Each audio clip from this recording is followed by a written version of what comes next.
And I'm not here to sell you anything, because given that this is line 5 in your neck of the woods, it might make sense to form BEAT, Bad River Easement Action Team, instead of WEAT. But I'll tell you how we did it, just so you understand how we got structured this.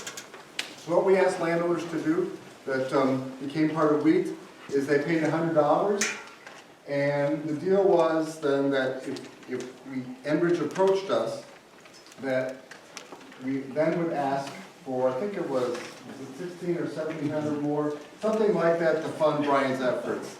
I can't remember what it was. I know I held Brian's feet to the fire. But so it was like a trigger mechanism. We wanted some skin in the game, you know, put $100 in, and then if Enbridge approached us and started the project for line 66 where we live, then we need the additional money, and then Brian comes on board. And Brian would negotiate the common terms of the easement. If there was something like a special garage, a special tree, a pond, I mean, that's sort of, you know, we couldn't afford to have Brian take care of all the specifics, then you know, the landowner would have to deal with that. And I can tell you, Keith is our treasurer, that money's just all sitting in the bank. We haven't spent it. It's just sitting there waiting. We're waiting to see if line 3 comes through in Minnesota. Because then once line 3 comes through, and that extra oil for Superior, then it's got to come through my house, through Wisconsin. Then we'll get Brian on board. But that's how we financially structured it, because we wanted the people to give a little bit of money to show some commitment, but they don't have to pay the rest, what they're on the hook for, if it's 16 or 1700. And they're not on the hook. They can always get out. But we don't have any contract, any agreement. This is all in good faith. This is all people just organizing and working together. There is no contract with Brian, there's no contract with Wheat, there's no contract with me. But that's how we structured it. And I can say that it was very, very successful. And we even have now, we've expanded to Illinois. Because that line 66 would go to Illinois. So we're up and down, we've been all the way as far north as Minot, as far south as into Illinois. And Brian has been here 5 or 6 times. And so it's been working very well, and we have followed Brian's advice, and I think it's a great phrase, is you don't build an army after the invasion. So we're ready. That's what we've done. That's how we structured it. We are here tonight not to talk you into wheat. It's to provide resources. That's what we're here to do, is answer your questions. This is not to sign up for wheat necessarily. You can decide for your area, what you're dealing with, what you'd like to do. But we're making ourselves available to help you do that if you want to do that. That's the plan. That's why we're here. So how about if we open it up for questions for Brian? Although, Mark and Brian, would it be okay if, like Glenn, maybe just for later, kind of just introduce yourself briefly, and then Ben do the same thing, and then Keith the same thing? My name's Glenn Stone, I'm Mark's wife. He's a much more confident public speaker than I am. I'm a good cook and many of these things are good. And she's a good physician. And a killer quilter. But in any case, I'm happy to help with answering questions. Ben? So my name is Ben. I'm only 34 years old. I grew up in Hayward. My wife has relatives in the area. Some of you probably already know. So you might see me in Dusty's once in a while. Fate, as it seems, though, is I bought property along the Line 3 main corridor. You probably may have heard about Sandpiper a couple years ago. It's all a joke. They just changed all of a sudden there. Now you're hearing about a replacement Line 3. And that's to fool you in thinking that they're actually going to take out the old Line 3 and replace it, to then criticize people like me that fight it. What it is it's a brand new pipe and sometimes a brand new corridor, cutting trees down. And they're pulling the same stunts that Brian has told you about. That they come to you, they flash money at you, and I was very open and nice with them. I played the game with them. Okay, I mean, you know, us northern people, you know, we know when we smell BS, okay? So I played the game with them. And I just said, okay, well, I don't want these trees cut. I want these trees moved. And guess what? Anytime I would mention something, guess what? Oh, I don't know, we might go to condemnation. And the thing is if you all group together, I was late in the game. I had to become part of the appeals process. I have thousands of dollars of attorney fees right now because I bought it right after Sandpiper. And because the Fond du Lac Reservation signed off, which they have a right to do, it changed course. Very few people, when they changed the map on KBGR, literally, me and my wife still thought it went south of us. Until a land agent called us, I literally thought it was identity theft. I thought he was, really, I honestly laughed at him. So I came here today to let you all know that they will pull tricks, that you have to talk to your neighbors. They will put signs out to try and divide you, because they will make you think that your neighbor already signed off. They don't want you talking, and they don't want you sharing information, because information, wisdom, education, that's what you need to do. You have to protect your rights, and I want you to know, I can show you the paperwork. I went through and I found all the stuff, me myself even, before I got the attorney, that Brian pointed out. It's just laughable, the stuff they put in there, the little sentences that can change everything, all your property rights. They want to take it away from you. And the biggest thing I fought them, guys, 0.23 acres. And they fought me on 0.23 acres because I wanted them to take the trees they planted for the neutral footprint program that makes them sound all nice. I wanted them to replant the trees. That's it. I wanted them to move the trees, and they refused to do it. So I want you guys to know that. They act all nice and everything. They spout these fancy words off, and it's baloney. And I've gone through a lot of stress, a lot of sleepless nights, and I'm here to prevent that from happening to you guys. And there's guys in the area, I know, it's hard. My neighbor signed off because of medical issues that popped up literally that month. I can't fault him for it. But guess what? His driveway isn't going to be dug up because of me probably, because he signed off too early. So there's going to be people that talk about the jobs and stuff. I'm going to tell you right now, official testimony, line 3, 0 long-term jobs. It's official testimony. Did you hear that in the news? No, because they don't want you to know that. I found numbers in 400 pages where guys are spitting out different numbers. Enbridge employees don't even know what they're going to do. So, and I'm going to tell you that 40-mile route, 2 months maybe. They're going to go as fast, as quick as possible. You probably won't even have the right amount of dirt over it. They do not care. They're going to go as fast and cheap. That's what they do. If you do any verbal agreements, they won't. Brian's right. They'll like, well, that land agent isn't here anymore. We don't know what you're talking about. They'll blame it on the construction crew. So everything has to be in writing. So I'm not here. If you guys, you can do what you want to do. Talk to your neighbors, get it in writing, have an attorney look at it. That's the best advice I can give you guys all here today. So thanks for listening to me. Yeah, thanks for coming. Ben, Gwen, myself, Keith, my neighbor. Yeah, and what you've heard from everyone is true. We've heard stories that Enbridge agents have been in the area trespassing on people's properties. So that kind of gives you an idea of what these people are like. I mean, this is what they do. They'll send you letters, you know, like Mark was saying, you know, they tell you the safety things to do if there's a leak, and they act like you're good neighbors. We really truly value the relationships with our landowners. And Brian hit on the thing, free gas cards. They've done that in Marshfield several times and over the past couple of years. They'll give away used trucks to the local fire department, the volunteer fire department. They'll do all these things to try and divide and conquer people. They want people to be divided, because then they can pick off the people that they know are on their side. And that's what they'll do. They'll start with the weak links, and they'll just move up the chain. That's what they do. So just like Ben was saying, anything you do with these people, make sure you get it in writing. I just had a dig on my property just a month ago where they dug up 24 feet of land and put sleeves, what they call sleeves, which are half circular metal sleeves basically, and they weld them together for 20 feet.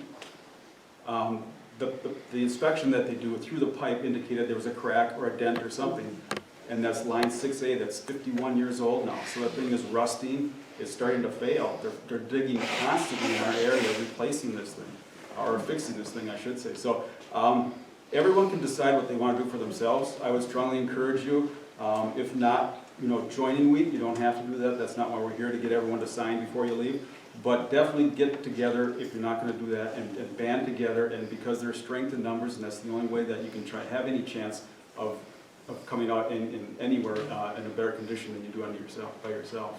Mark, I just want to say we have 10 minutes for Q&A, and then we have to move on.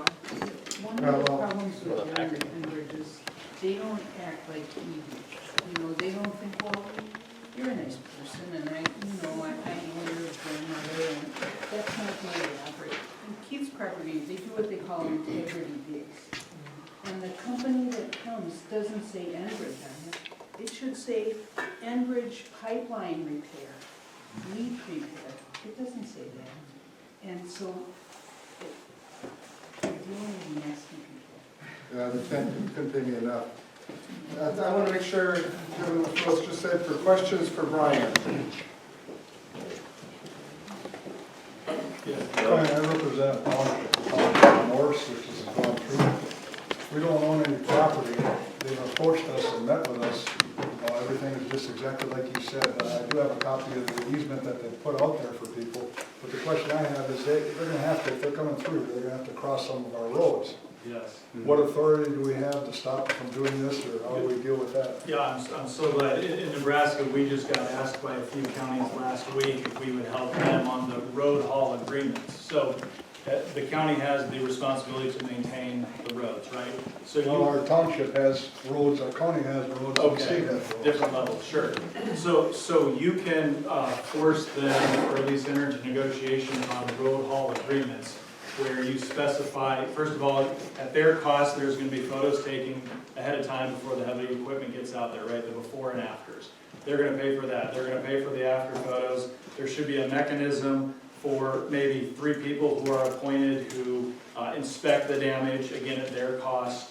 And so you have to set up a process where basically the township, the county, et cetera, isn't foisted with the cost and shoddy repair. Okay, I understand that Road haul part, agreement. the road damage, but I'm talking about them drilling underneath our roads and putting pipeline under our Oh, roads. drilling underneath, okay, right. So what you're saying is, yeah, so I mean, technically, they should have to condemn the portion of the road owned by the township or controlled by the township. So they should be dealing with you on that. Now, in terms of the minimum standards, whether it's a road, it's a river crossing, whatever, they just go by the federal minimum standards. And as a township, you can't put any more strict safety standards. Some counties have tried to do different zoning techniques, you know, no pipeline, no major oil pipeline within 500 feet of XYZ, and that's had some success in different areas. But basically, they need to be dealing with you, and then you need to be executing your fiduciary duties, right, for the township, and get a contract that holds them responsible for those things. So, and if we get connected, I can give you some sample language or whatnot. And they may not drill under, at least for our road, they just shut it down. So they don't always drill underneath the roads. Yes, sir. I am Eric Sharp with the Reader Weekly, Duluth. I wanted to know if the last agenda item was for the general public, Which you, the meeting with the landowners. oh, no. This is a public building. I'm not an antagonist at all. I believe in your cause. I have for years. I've been an environmental reporter for quite a few I'm not years. sure I understand your This question. is, my question is if the public is invited to the last part of the agenda with the landowners. And this is a public building, and. This, we rented unless- this. We Excuse rented me, this. just come back to me after I finish my sentence. Sure, but just to correct you, this is a rented Well, facility. they put signs up, right? they alerted the public was aware of this, and I was told even maybe talk to you later, so. I mean, the public knew about, they could have came to this event. They were, Yeah, there was I think at the library they put stuff was out. that a legal notice? It needs to be, Oh, okay. state law in a public building, state law in every state in the union is that you have to give notification ahead of time in a legal ad in a legal newspaper. Are you sure you're talking to the wrong? No, this is not. Yeah, I'm just stating that, We're you know. we're just visiting, and Yeah, what's sir? yeah, I don't mean to With all disrupt. due respect, I gotta make time for folks. Yes, here. yes, Okay, so you can- I'm not disrupting the I meeting. suggest you talk to Eric and you talk to Philomena, since they took care of renting this building. Yeah, that's just the way it is. I mean, you can arrest me. That's- Response to your, eminent domain bracket they use, what happens to the landowner that holds out too long? what's been your experience, what happened to that landlord?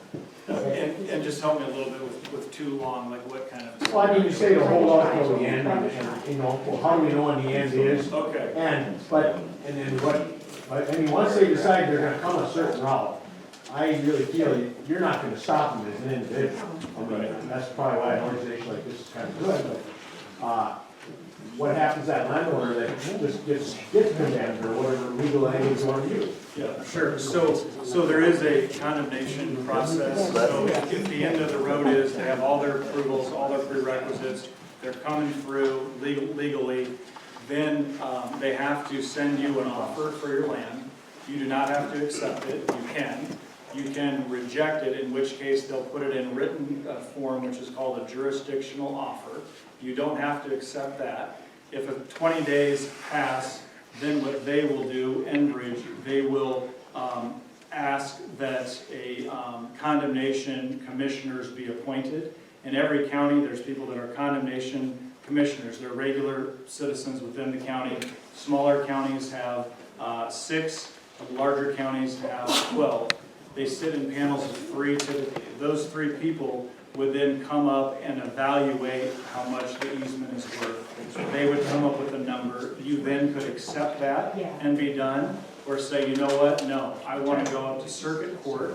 And in that process, you actually have the opportunity to have a jury trial, to call expert witnesses, to testify yourself, to cross-examine their witnesses, and put on an entire case solely of the issue of valuation.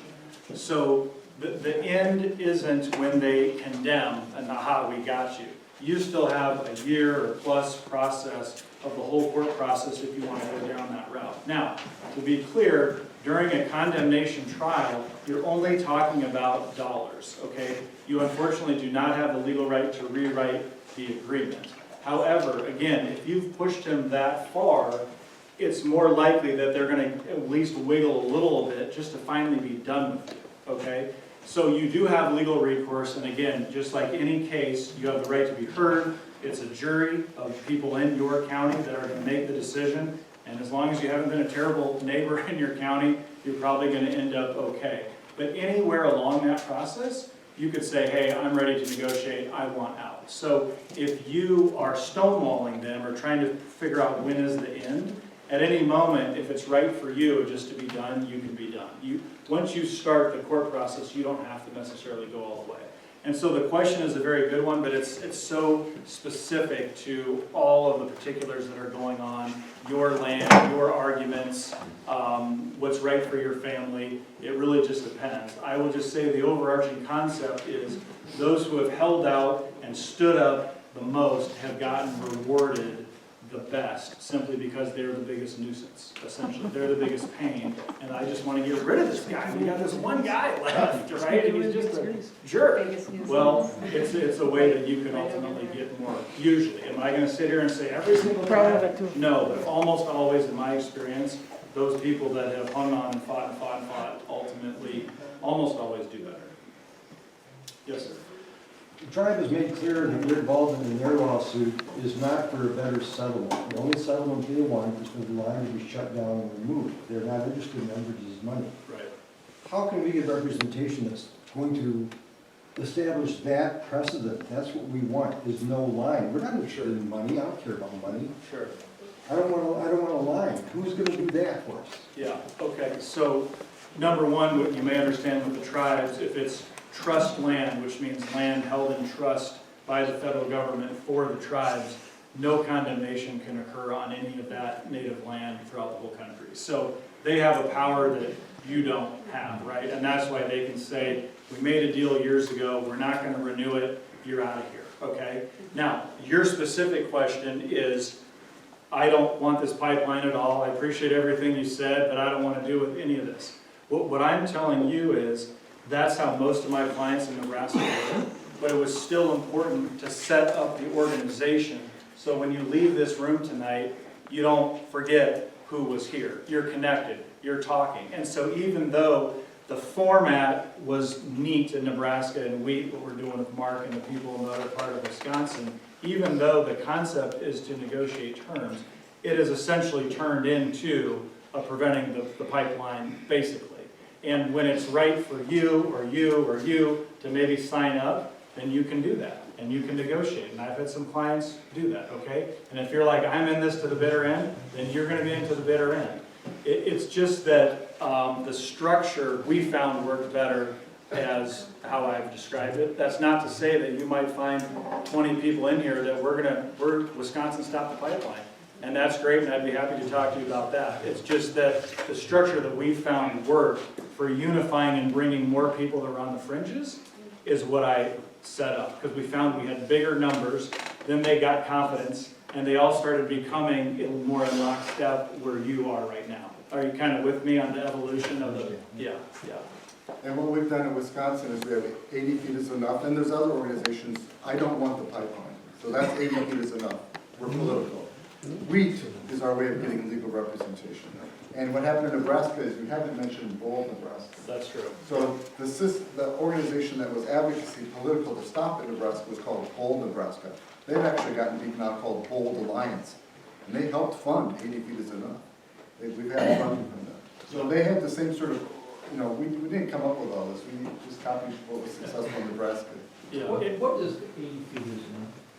It's our loose organization. 80 feet refers to the current width of the easement that we're dealing with. 80 feet is enough. It's just saying that's enough. We have 10% of oil through our property. Don't take any more of our land. And what we are trying to stop the future pipeline. We're opposed to, and we're about property rights. We don't take the environmental angle. There's plenty of organizations doing that. We are about that it's not right that a Canadian company can take Americans' land. And we don't like the government facilitating it. That's what we're about, 80 feet is enough. Yeah, and just to be clear, it's a nonprofit organization we had to go to the IRS, and it's set up, federally, and so it's not for profit, it's for this specific purpose of basically unifying. Mark's organization, again, can be more political. Wheat is not political, it's kind of solely focused. One more question. Yes, okay. That way you have a question. Actually, you just answered it. I wondered if we was a 501c3. Right. One last question here. Okay, can the lawyers here explain the interplay with the tribe's treaty rights and the stand that this reroute has to be outside the watershed? Well, I can speak to the fact that if the reservation, the Native American land, the band's land is held in trust, then they exclusively have the power, right? So that instantly means now there has to be a reroute. So that's that part. What we're talking about is Ceded territory. Yeah, The territory. tribes. Maybe Eric, Yeah, Eric go understands. ahead on that one. So Peter Trebek, actually, is the staff attorney for the Great Lakes Indian Fish and Wildlife Commission. So ceded territory, there's that distinction which you're referring to between a territory that was reserved under a treaty, the 1854 treaty in this case, which has that straight line kind of north-south boundary just north of here, and ceded territory where there are hunting, fishing, gathering rights. The combination of that, though, for this watershed, because like really all of you know, the connection between the headwaters in this watershed and Lake Superior, there's no breaking those. So Bad River's position and what it is communicated to the company, which the company won't articulate outward, is just out of the watershed. There's no difference than a line being where it is right now and a line going across the Bad River, going across Tyler Forks, and then across the Potato River further south. There's that direct connection between, and just that fast flow off those hard rocks down into the Lake Superior Plain, and right to the coastal wetlands in Lake Superior that just can't break and change kind of the land and water that way. So from Bad River, it's members' view, it's elected officials' view, that's just right. It's the right thing to do. It's not, you don't know what the result's going to be. It's not easy. It's not going to be easy.